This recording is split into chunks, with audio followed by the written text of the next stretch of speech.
Je lis du livre de Jean, chapitre 11, au verset 48, ce qui suit.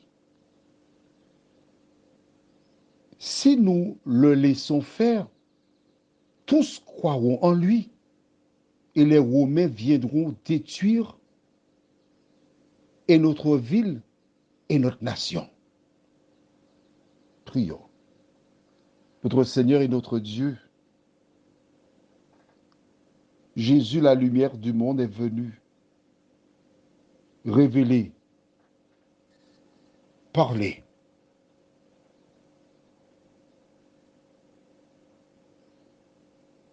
Les forces du mal ont utilisé les principaux sacrificateurs, les pharisiens, le Sanhédrin, alors que nous lisons ta parole. Merci de nous éclairer. Au nom de Jésus, Amen.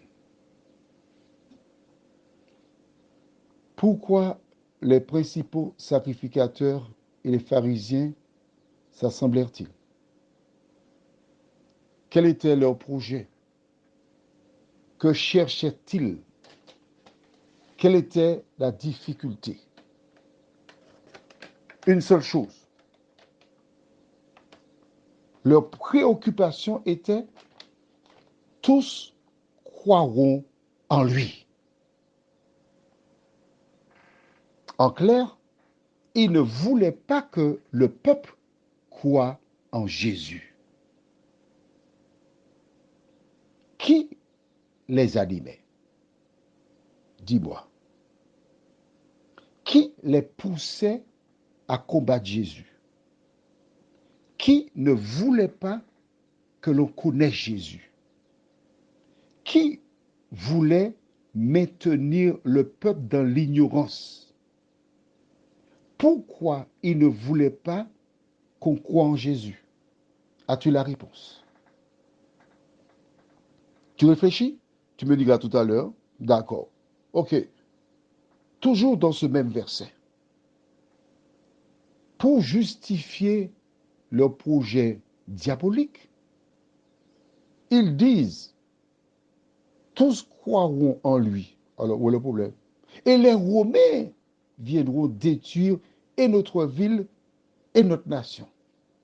Parce que des gens croient en Jésus, les Romains vont détruire la ville et la nation. Ça a du sens pour toi? Nous avons en un proverbe qui dit, lorsqu'on veut tuer son chien, on dit qu'il est enragé. On invente quelque chose pour tuer le chien. Pourquoi il ne voulait pas que tout le monde croie en Jésus?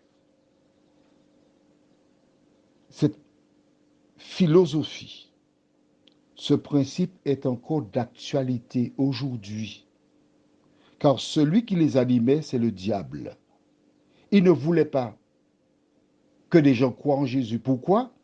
Car dans Jean 3, verset 16, la Bible déclare, car Dieu a tant aimé le monde, qu'il a donné son Fils unique, afin que quiconque croit en lui ne périsse point, mais qu'il ait la vie éternelle.